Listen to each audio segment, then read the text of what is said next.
Lucas capítulo 24.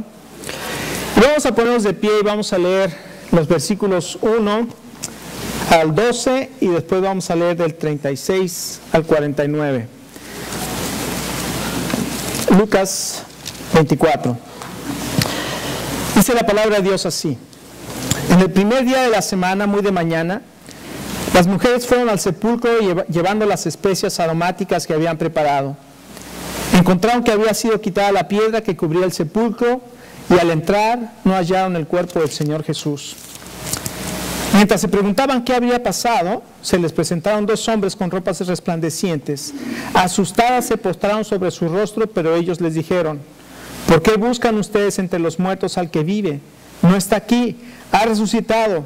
Recuerden lo que les dijo cuando estaba todavía con ustedes en Galilea.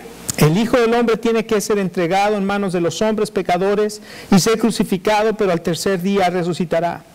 Entonces ellas se acordaron de las palabras de Jesús. Al regresar del sepulcro les contaron todas estas cosas a los 11 y a todos los demás. Las mujeres eran María Magdalena, Juana, María la madre de Jacobo y las demás que les acompañaban. Pero los discípulos... Pero a los discípulos el relato les pareció una tontería, así que no les creyeron. Pedro, sin embargo, salió corriendo del sepulcro, al sepulcro, se asomó y vio solo las vendas de lino. Luego volvió a su casa extrañado de lo que había sucedido. Verso 36. Todavía estaban ellos hablando acerca de esto cuando Jesús mismo se puso en medio de ellos y les dijo: paz a ustedes. Aterrorizados, creyeron que veían a un espíritu. ¿Por qué se asustan tanto?, les preguntó. ¿Por qué les vienen dudas? Miren mis manos y mis pies. Soy yo mismo. Tóquenme y vean. Un espíritu no tiene carne ni huesos como ven que los tengo yo. Dicho esto, les mostró las manos y los pies. Como ellos no acababan de creerlo a causa de la alegría y del asombro, les preguntó: ¿tienen algo de comer? Le dieron un pedazo de pescado asado, así que lo tomó y se lo comió delante de ellos. Luego les dijo: cuando todavía estaba yo con ustedes, les decía que tenía que cumplirse todo lo que estaba escrito acerca de mí en la ley de Moisés, en los profetas y en los salmos. Entonces les abrió el entendimiento para que comprendieran las escrituras. Esto es lo que está escrito, les explicó: que el Cristo padecerá y resucitará al tercer día, y en su nombre se predicarán el arrepentimiento y el perdón de pecados a todas las naciones, comenzando por Jerusalén. Ustedes son testigos de estas cosas. Ahora voy a enviarles lo que ha prometido mi Padre, pero ustedes quédense en la ciudad hasta que sean revestidos del poder de lo alto. Después los llevó Jesús hasta Betania, allí alzó las manos y los bendijo. Sucedió que mientras los bendecía se alejó de ellos y fue llevado al cielo. Ellos entonces le adoraron y luego regresaron a Jerusalén con gran alegría y estaban continuamente en el templo alabando a Dios. Vamos a orar. Señor, gracias por este relato de lo que sucedió hace ya 2000 años. Y gracias, Señor, porque la tumba en Jerusalén es un testigo de que Jesucristo ha resucitado de los muertos y que Él está vivo hoy. Y que gracias a esa resurrección y a que Jesucristo vive es que cada domingo podemos juntarnos y podemos reunirnos para celebrar la victoria del Señor Jesucristo sobre la muerte, sobre el pecado y sobre Satanás. Y Señor, gracias porque este día recordamos juntamente con todo el mundo cristiano que Jesucristo ha resucitado de los muertos. Él vive y Señor, en esto nos alegramos, así como los discípulos regresaron llenos de alegría después de haber tenido una semana de tristeza, Señor, de agonía, de desesperación. Señor, cuando vieron al Señor Jesucristo resucitado, se llenaron de alegría. Y así nosotros esta mañana también nos alegramos por lo que, no solamente por saber que Jesucristo resucitó, sino porque ahora también entendemos lo que significa su muerte, su sepultura y su resurrección para cada uno de nosotros. Señor, esta mañana queremos pedir que tú nos hables en nuestros corazones. Queremos escuchar tu voz. Y lo pedimos, Padre, en el nombre de nuestro Señor Jesucristo. Amén. Amén. Tome asiento. La vida del Señor Jesucristo es extraordinaria. No ha habido en la historia, ni habrá en la historia una vida más extraordinaria que la vida del Señor Jesucristo. Toda la vida del Señor Jesucristo estuvo lleno de lo extraordinario y de lo sobrenatural. La Biblia dice, en primer lugar, de su nacimiento fue extraordinario. En primer lugar, su nacimiento fue profetizado. Se dijo en Isaías 7:14 que iban a ser de una virgen. En Mateo y en los evangelios nos damos cuenta que se cumple lo que fue profetizado con anterioridad, y se cumple la palabra, y Jesucristo nace de la Virgen María en circunstancias maravillosas. Se había profetizado que iban a nacer en el pueblo de Belén. Jesucristo nace providencialmente en el pueblo de Belén, y todas las profecías concernientes a su nacimiento fueron cumplidas por el Señor Jesucristo. Pero no solamente se profetizó su nacimiento, sino que también la Biblia profetiza acerca de su ministerio, y su vida fue extraordinaria. Su vida estuvo remarcada por todas las cosas maravillosas, milagros, señales, prodigios. El apóstol Pedro, cuando predica el primer mensaje cristiano, el mensaje después del día de Pentecostés, el apóstol Pedro dice: a este Jesús que fue aprobado por las maravillas, por los prodigios y las señales, a este Jesús ustedes prendieron y mataron crucificándole, pero dice, y al cual Dios levantó, sueltos los dolores de la muerte, por cuanto era imposible que fuese retenido por ella. A este Jesús Dios le ha hecho Señor y Cristo. Un mensaje tremendo aludiendo a la resurrección de Jesucristo, aludiendo al padecimiento del Señor Jesucristo, aludiendo a todas aquellas cosas que Jesucristo había hecho en vida, los milagros y las señales. Y cuando vieron todas aquellas cosas, la resurrección de la hija de Jairo, cómo sanó a aquel hombre que estaba ciego, cómo sanó a los paralíticos, sanó a los enfermos, hizo cosas maravillosas, y la gente sabía lo que había sucedido en Jerusalén y a sus alrededores, en Galilea, y sabían, y Pedro estaba diciendo: ustedes son testigos de todas estas cosas. Y su vida fue una vida extraordinaria. Él hizo muchas señales y él cumplió. Su vida fue extraordinaria, su nacimiento fue extraordinario, su vida fue extraordinaria, pero también su muerte fue extraordinaria. Su muerte también estuvo rodeado cumpliendo profecías. Isaías 53 habla acerca del padecimiento terrible del Señor Jesús. El Salmo 22 habla 1000 años antes. El salmista David escribe, el rey David escribe y dice lo que iba a suceder en el día de la crucifixión. Y hay tantos versos ahí en el Salmo 22 que hablan acerca de lo que sucedería en el día de la crucifixión, que es impresionante ver. Dios mío, ¿por qué me has desamparado? Está escrito en el Salmo 22. Mientras tanto ellos me miran y menean la cabeza diciendo: salvó a otro, sálvese a él. Es la misma narración que mientras Jesús está colgado en la cruz, la gente lo ve y dice: salvaste a otro, sálvate a ti mismo.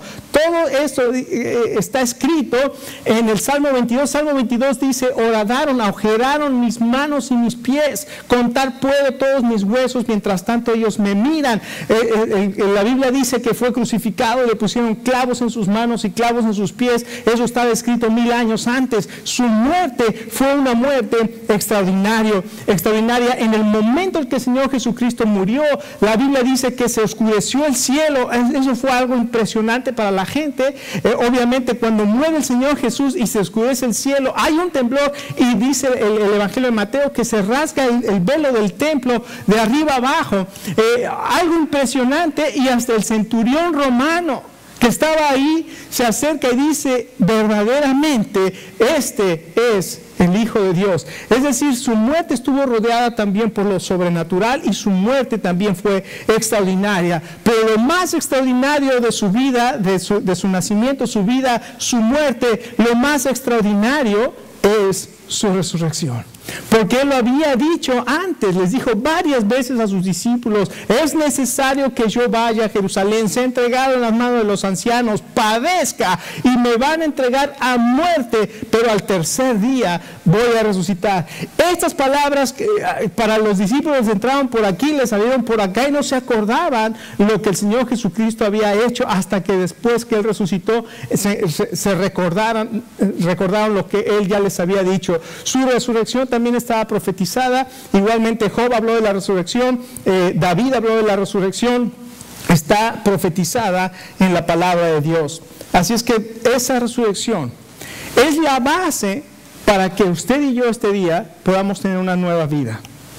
Sin la resurrección de Jesucristo, usted y yo estaríamos en nuestros pecados. Sin la resurrección no habría poder para transformar nuestras vidas. Seguiríamos siendo alcohólicos, borrachos, mentirosos. No habría nada que pudiera limpiar nuestro pecado y darnos victoria sobre el pecado. Todos nosotros que hemos aceptado al Señor Jesucristo, nos hemos arrepentido de esos pecados, le hemos pedido que Él venga a nuestra vida y ahora tenemos una vida nueva. Claro, siguen las luchas porque tenemos todos esos malos hábitos en nuestra vida y toda esa naturaleza pecaminosa, pero ya el poder del Señor Jesucristo está en nuestra vida y nos ha dado libertad para poder escoger lo que es agradable a sus ojos. En primer lugar, la resurrección del Señor Jesucristo es un evento profetizado. Todas las religiones del mundo están basadas en filosofías, en ideas, son ideas o solamente son proposiciones filosóficas, pero solamente hay 4 que están basadas en personas. En primer lugar, la más antigua de todas ellas es el judaísmo. El judaísmo obviamente cree en el Dios de la Biblia y de ahí surge el cristianismo, pero el judaísmo está basado en Abraham. Y Abraham, la Biblia dice que murió y que fue sepultado en la cueva de Macpela, y su tumba todavía es reverenciada y todavía está presente. Ellos no adoran ni tampoco hacen reverencia a la tumba, pero ¿saben dónde está la tumba de Macpela? O los judíos. En el año 600 más o menos antes de Cristo surge Sankyamuni o Buda. Y Buda comienza a enseñar a la gente y le dice uno de los grandes iluminados, y su vida también es un maestro que enseña a la gente y la gente lo comienza a seguir. Pero Sankyamuni o Buda, en sus escritos Pali o en sus escritos que se llaman el Mahaparinibbana Sutta, les dice a sus discípulos que busquen ellos la verdad. Y dice que cuando Buda murió con esa muerte que no deja nada atrás. Qué interesante. El mismo Buda le dice a sus discípulos, busquen la verdad. Y después, 600 años después de Cristo, viene Mahoma. Y Mahoma era un profeta, según ellos, un profeta de Dios. Y el Islam está basado en las enseñanzas de este profeta, de Mahoma. Y él muere en junio del año 632. Y su tumba, si usted o si una persona es un buen musulmán, ojalá que usted no sea un buen musulmán ni que sea musulmán, pero su tumba está en Arabia Saudita y todos los buenos musulmanes tienen que ir a visitar la tumba de Mahoma. Y la gran diferencia con el cristianismo es que Jesucristo murió, fue sepultado en Jerusalén en una tumba, y ahora la tumba del Señor Jesucristo es famosa porque está vacía. Porque esa tumba usted puede ir, visitar, entrar y no hay nadie, no hay nada, no hay un cuerpo ahí porque Jesucristo resucitó. Y la Biblia profetizaba de que Jesucristo iba a resucitar de los muertos. Varias veces habla acerca de la resurrección de los muertos. En primer lugar, habla, por ejemplo, en el Antiguo Testamento, la Biblia habla de la resurrección del Señor Jesucristo en el Salmo 16, 1000 años antes de que Jesucristo siquiera hubiera nacido, es decir, hace 3000 años. Imagínense hace 3000 años. Se me hace increíble pensar hace 3000 años, pero hace 3000 años había un hombre que la Biblia dice que fue llamado el hombre conforme al corazón de Dios. Este hombre era David, el salmista David o el rey David, e inspirado por el Espíritu Santo, el rey David escribe: por eso mi corazón se alegra y se regocija en mis entrañas, todo mi ser se llena de confianza, porque no dejarás que mi vida termine en el sepulcro y no permitirás que sufra corrupción tu siervo fiel. Y el apóstol Pedro, cuando estaba predicando el sermón en el día de Pentecostés, toma esa escritura del Salmo 16 y con esa escritura demuestra que Jesucristo habría de resucitar porque estaba escrito y él estaba cumpliendo las profecías. Es algo maravilloso. Siempre, en todos los sermones que usted puede ver en el libro de los Hechos, siempre, siempre, siempre hacen referencia a la resurrección del Señor Jesucristo.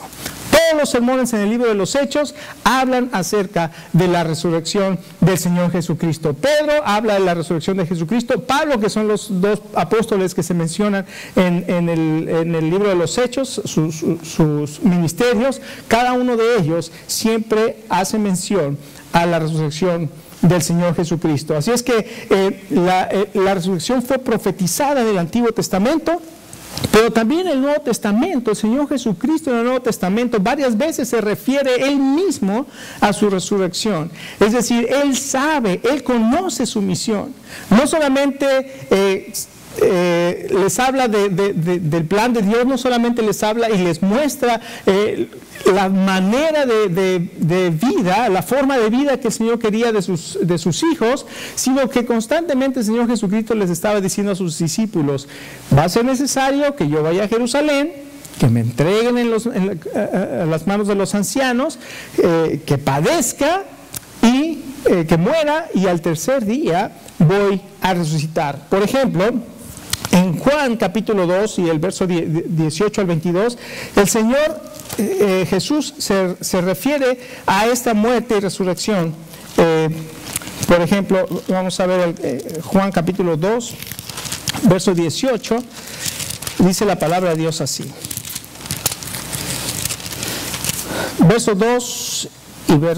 Capítulo 2 y verso 18 dice: entonces los judíos reaccionaron preguntándole: ¿qué señal puedes mostrarnos para actuar de esta manera?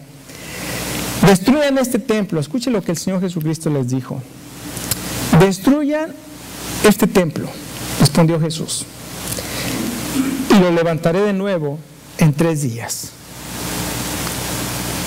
Tardaron 46 años en construir este templo y tú lo vas a levantar en 3 días. Y dice el evangelista Juan: pero el templo al que él se refería era su propio cuerpo.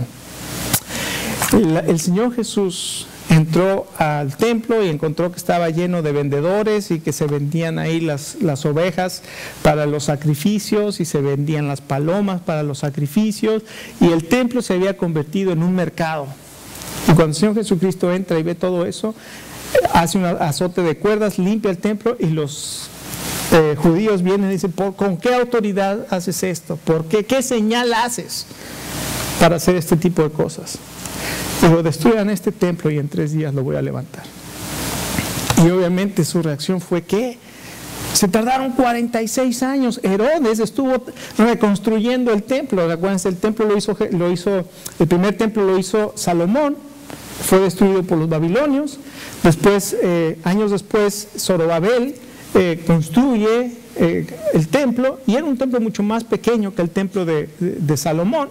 Pero cuando llega Herodes tenía una visión tremenda de arquitectura, hizo cosas tremendas lo que hizo Herodes el Grande, y una de las cosas que hace es reconstruir o ampliar el templo de Jerusalén, y hace un templo maravilloso Herodes, y 46 años se tardó. Es más, cuando el Señor Jesucristo nació estaban trabajando en la reconstrucción o en la ampliación del templo.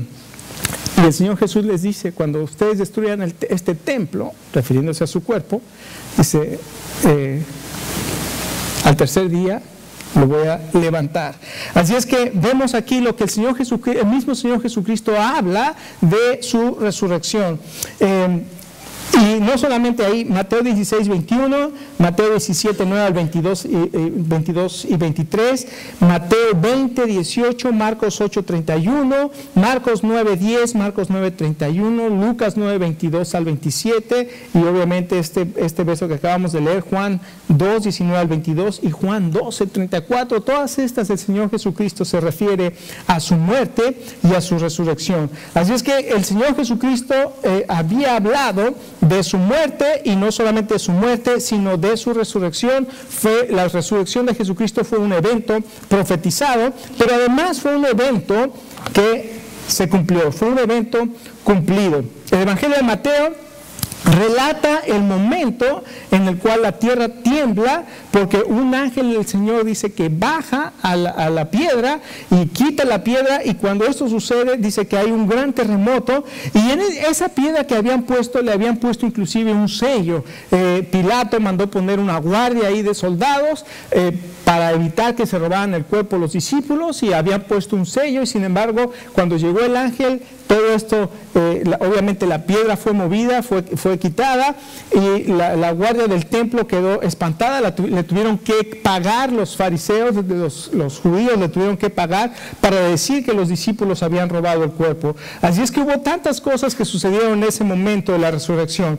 Pero una de las cosas más importantes es que cuando estas mujeres que leímos esta mañana entraron en ese sepulcro, llegaron a esa tumba, encontraron la piedra movida, y entonces cuando entran, lo único que encuentran son los lienzos sin el cuerpo, y ven a dos ángeles que les dicen: ¿por qué buscan entre los muertos al que vive?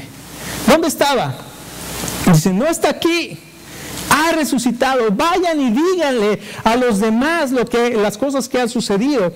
Y entonces ellas salen corriendo y van y le dicen a los discípulos. Una de las cosas que nosotros tenemos que entender es que Jesucristo resucitó, y su resurrección es claramente una resurrección corporal, es decir, una resurrección física. Déjeme decirle una cosa bien importante. Hace algunos años, una empresa que se llama Barna Research Group, una empresa que se dedica a hacer investigaciones acerca de lo que la gente opina, preguntó en las iglesias cristianas a la gente que se dice gente nacida de nuevo, personas que dicen haber recibido a Jesucristo como su Salvador. Les preguntaron: ¿crees tú en la resurrección corporal de Jesucristo? Y 33% de las personas cristianas en las iglesias que se dicen nacidas de nuevo dijeron no. A esas personas que dicen Jesucristo no resucitó de los muertos corporalmente, déjeme decirle, la Biblia dice: si Cristo no resucitó, vana es entonces nuestra fe, vana es nuestra predicación. Somos hallados falsos testigos de Dios por decir que Jesucristo resucitó, si es que Jesucristo o si es que los muertos no resucitan. Tan importante y tan fundamental es la resurrección de Jesucristo para el cristianismo, que sin la resurrección de Jesucristo el cristianismo simplemente no existiría. No existiría, el cristianismo no existe sin la resurrección de Jesucristo. No podemos pensar que Jesucristo no resucitó de los muertos y decir que somos cristianos. No se puede. La base del cristianismo no es el nacimiento, no es la Navidad. La base del cristianismo es la resurrección de Jesucristo. Y lo que hace posible que nuestros pecados sean perdonados y que podamos tener una vida nueva es la resurrección de Jesucristo. Sin la resurrección no hay cristianismo. Jesucristo resucitó de una manera corporal, y las mujeres pudieron atestiguar de que el cuerpo de Jesucristo no estaba ahí. Los discípulos vinieron, Pedro y Juan, dicen que Pedro y Juan salieron corriendo. Juan, que era más joven, corrió más pronto. Juan dice eso, ¿no? Que él corrió más rápido que Pedro, pero Pedro llegó primero. Y uno pregunta ¿por qué? Más bien, ¿por qué Juan llegó primero? La respuesta está en que Juan tenía tercera y Pedro solamente tenía segunda. Lo puede ver ahí en las canas. Pedro y Juan corrieron al sepulcro, y Juan llegó primero, pero no se atrevió a entrar. Él dice que él no se atrevió a entrar al sepulcro, vio la tumba, la piedra movida, pero él no se atrevió a entrar. Y Pedro, cuando llega, entra y ve que no está el cuerpo. El cuerpo del Señor Jesucristo no estaba en la tumba, había resucitado de una manera corporal. Y cuando ellos regresaron y estaban hablando de esas cosas, unos discípulos que iban camino a Jerusalén hacia Emaús iban platicando de todo lo que había sucedido, y escuchaste que dicen que Jesucristo ya no está en la tumba. Y mientras ellos estaban caminando, de pronto alguien se acerca con ellos y dicen: ¿de qué platican? ¿Qué eres el único de Jerusalén que no sabe lo que ha sucedido? ¿Cómo murió el Señor Jesús? ¿Y cómo dicen que su cuerpo no está? Y dice: tan necios son. Y se dan cuenta que era el Señor Jesucristo en ese momento. Y regresan. Y se lo cuentan a los discípulos están todos asombrados. Estos que vinieron de Maús, los que iban camino de Maús, dicen que vieron al Señor Jesucristo, y están todos ahí platicando lo que estaba sucediendo, cuando de pronto en medio del cuarto, mientras estaba todo cerrado, el Señor Jesucristo les dice: paz a ustedes. ¿Por dónde entró? ¿Por dónde entraste, Señor Jesús? Señor Jesús, su cuerpo glorificado podía pasar entre las paredes y cuando ellos lo vieron pensaban que estaban viendo un espíritu y no podían creer lo que estaba viendo, y el mismo Señor Jesucristo les dijo: no tengan miedo, yo soy, miren mis manos, y les enseña sus manos y ahí están las marcas de los clavos, y miren mis pies y ahí estaban las marcas de los clavos, y déjenme decirle, lo único que los hombres han hecho que va a estar en el cielo, ¿sabe qué es? Las marcas de los clavos en las manos y en los pies del Señor Jesús, como un recordatorio de lo que Jesucristo, del amor de Jesucristo por cada uno de nosotros. Y el Señor Jesús les dice: yo soy, no tengan miedo. Y los discípulos todavía no pueden creer lo que están viendo. Era natural, digo, si a nosotros nos aparece aquí el Señor Jesús, estaríamos también igual, se da, no se da, y si nos muestra estaríamos igual. Y el Señor Jesús dijo: bueno, ¿tienen algo de comer? Porque creo que no me creen que soy un cuerpo, o sea, que comió un pescado con ellos, para que vieran que no se iba a comer el pescado, se iba a caer por allá, porque era un espíritu. Entonces comió con ellos y les demuestra que su resurrección fue corporal. No solamente esto, no solamente fue corporal, sino también el Señor Jesucristo resucitó de una manera convincente. ¿Por qué? Porque ahora los discípulos ya sabían que el Señor Jesucristo había resucitado de los muertos. Habían ido y habían chequeado la tumba. Algunos me dicen: chequear se oye medio raro. Bueno, es la manera que se debe decir, pero fueron a verificar que el cuerpo no estuviera en la tumba, y no estaba en la tumba. ¿Dónde estaba el cuerpo del Señor? Yo me imagino todavía las dudas en la mente: ¿quién se lo llevó? Es más, las mujeres en otro relato le dicen al jardinero, ¿verdad?, que cuidaba el huerto: Señor, ¿dónde le has puesto? Dime dónde le has puesto. Alguien tenía que haberse llevado el cuerpo. Ni los mismos discípulos habían creído que el Señor Jesucristo había resucitado hasta que lo vieron. Su resurrección fue convincente.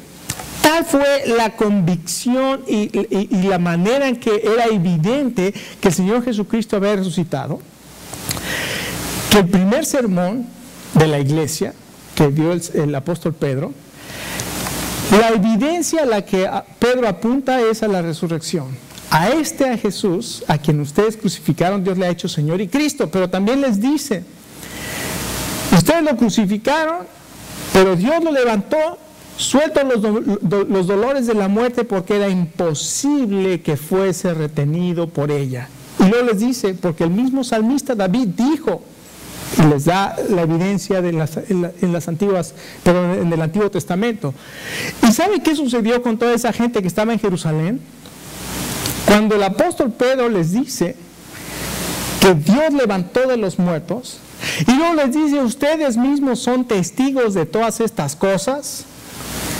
Toda esa gente que estaba en Jerusalén sabía que la tumba estaba vacía. Para ellos era evidente que la tumba estaba vacía. Tal vez había rumores de que los discípulos se lo robaron, y los soldados que fueron pagados para que dijeran todas estas cosas. Había rumores por todas partes, pero lo que era evidente es que la tumba estaba vacía. Y cuando Pedro les dice que ellos prendieron y mataron al Señor Jesucristo, y que Dios le había hecho ahora Señor y Cristo, dice la Biblia que todos se compungieron de corazón. Es decir, quiere decir que sus corazones fueron como traspasados, se dolieron de una manera terrible. Cada uno de los que estaban ahí sabían que ellos habían sido culpables. Tal vez muchos de ellos estaban ahí cuando estaba siendo juzgado por Pilato, y estaban gritando: crucifícalo, crucifícalo, crucifícalo. Y Y ahora, unos días después, sabían que todas esas cosas que habían sucedido para darles perdón y salvación. Y se comenzaron a sentir dolidos por lo que habían hecho y le dijeron a Pedro: Pedro, ¿qué tenemos que hacer? Y Pedro les dijo: arrepiéntense y bautícense para el perdón de sus pecados, porque para ustedes es esta promesa, y para sus hijos y para todos los que el Señor llamare. Y qué promesa tan preciosa para cada uno de nosotros. Esta promesa de perdón de pecados y de salvación es para nosotros, y es para nuestros hijos, y es para los que el Señor Jesucristo está llamando al arrepentimiento. Esta mañana, yo no sé, Dios lo conoce a cada uno de nosotros y sabe quiénes realmente han llegado a ese punto del arrepentimiento honesto y verdadero, de decirle al Señor Jesús: Señor Jesús, perdóname. Las mujeres y los discípulos habían estado con el Señor Jesús, pero hasta no experimentar la resurrección, sus vidas no iban a ser transformadas. Hasta que la resurrección se hace evidente en sus vidas, es cuando sus vidas son transformadas. Esta mañana, la resurrección de Jesucristo tiene que ser evidente en nuestras vidas. El arrepentimiento tiene que ser honesto en nuestra vida para poder experimentar el nuevo nacimiento.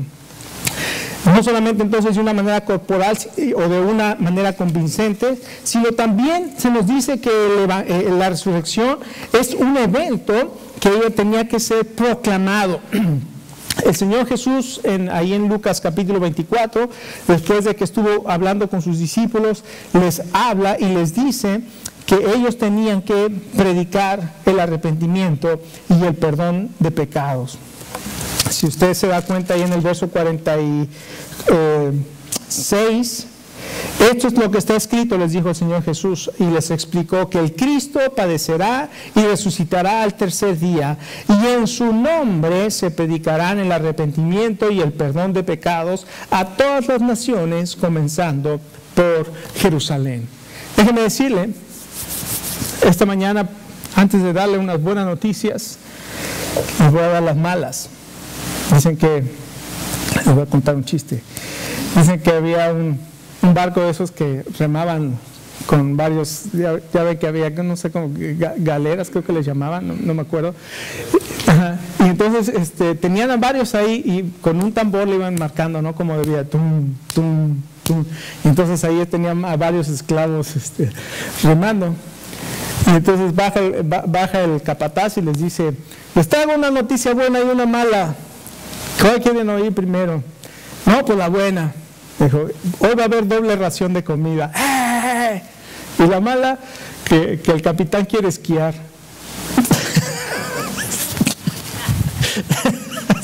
Les iba a poner a trabajar doble. Bueno, para los que entendieron, para los que entendieron el chiste, aquí antes de entrar a la buena noticia, le voy a dar la mala noticia. La mala noticia es que usted es un pecador. Y le voy a dar otra mala noticia. Y la otra mala noticia es que se va a morir. Esta es la realidad para cada uno de nosotros en nuestra vida. Todos somos pecadores. Y todos vamos a morir en algún momento. El problema que nosotros tenemos es un problema muy grave. En primer lugar, ¿qué vas a hacer con tus pecados cuando estás delante de Dios? ¿Y cómo vas a evitar la muerte?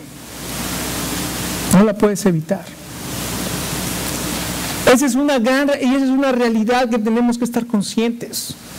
Todos somos pecadores. Todos vamos a morir y tenemos que enfrentar a un Dios santo con nuestros pecados. ¿Qué vas a hacer con tus pecados? ¿Y qué vas a hacer con la muerte? Pero aquí te voy a decir las buenas noticias. Para tus pecados, la Biblia dice 1 Corintios capítulo 15, verso 3, Cristo murió por nuestros pecados. Para el problema de nuestros pecados, Cristo murió por nuestros pecados. Él no tenía que morir, sin embargo, Él vino para morir y llevar mis pecados a la cruz y pagar el precio, pagar la deuda que yo tenía con Dios. Para mis pecados, Cristo murió por mis pecados. Y para el problema de la muerte, dice ahí mismo 1 Corintios 15, y fue sepultado y resucitó al tercer día. Para el problema de la muerte, Jesucristo resucitó. Y gloria a Dios que en esta mañana, por la obra de Jesucristo en la cruz del Calvario y por su resurrección entre los muertos, yo tengo hoy perdón de pecados y vida eterna. Pero esta vida eterna está disponible para todo aquel que recibe, que cree esta verdad que sucedió, este hecho histórico que sucedió hace 2000 años en Jerusalén. Tiene hoy el mismo poder para salvar a todo aquel que se acerca y dice: Señor, perdóname por mis pecados, te necesito en mi vida. Y déjeme decirle que la Biblia dice que todos nosotros, los discípulos del Señor Jesucristo, debemos proclamar el arrepentimiento de pecados. El arrepentimiento quiere decir un cambio de mente, un cambio de actitud hacia el pecado. Si antes me gustaba ir a este lugar porque aquí había el baile y la borrachera, y después de ahí a ver si se formaba algo y nos íbamos para algún lugar y continuar con las cosas, la Biblia dice: cambia tu mentalidad. Ya no es la misma, ya no puedes seguir pensando en que si te vas a los bailes y que... Ya esa mentalidad no debe ser nuestra mentalidad. Honremos a Dios con las actividades que hacemos. Debe ser, y no porque es, ya no puedo ir a los bailes. Eso no es porque no es algo que me debe de pesar. Ya no. No, hombre, antes, a muchos que dan testimonio, ¿verdad? No, antes me iba a los bailes y y luego me hice cristiano. Al contrario, qué vergüenza. Yo le puedo decir, qué vergüenza toda la vida tan terrible que tuve sin Cristo. El día que recibí a Jesucristo fue el día más maravilloso de mi vida. Se cayeron de mi vida la carga del pecado, las cadenas que me esclavizaban a todas aquellas cosas, todos esos malos hábitos de la borrachera y el alcohol y la fiesta, y todo eso se cayó de mi vida. ¿Y qué comencé a hacer? Llamaba a mis amigos y decía: hoy voy a tener una reunión de oración en mi casa. ¿Saben cuántos venían? Pero si les hablaba y les decía: vamos al bar, no, hombre, ahí estaban a las 5 de la tarde ya todos listos, vienen pues perfumados para ir al bar. Pero les decía: vamos a tener una reunión de oración en mi casa, y cric, cric, el grillito. El perdón de pecados, el arrepentimiento es un cambio de mente. Ya no podemos seguir viviendo de la misma manera. Y no solamente el arrepentimiento, sino el perdón de pecados. El perdón de pecados es lo más maravilloso que nosotros podemos experimentar en nuestra vida. Cuando hemos vivido bajo la esclavitud, yo no sé, cada uno de nosotros tenemos nuestros dark secrets, o cada uno de nosotros tenemos nuestras áreas feas. El otro día dicen que vi una araña gay. Me preguntaron: ¿cómo sabes que era gay? Dice: pues porque salió del closet.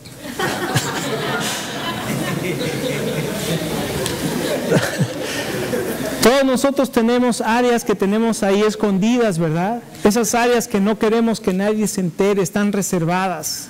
Inclusive ni siquiera se las queremos enseñar a Dios porque nos da vergüenza. Déjeme decirle: entréguele eso al Señor. Ya no tiene por qué vivir esclavizado,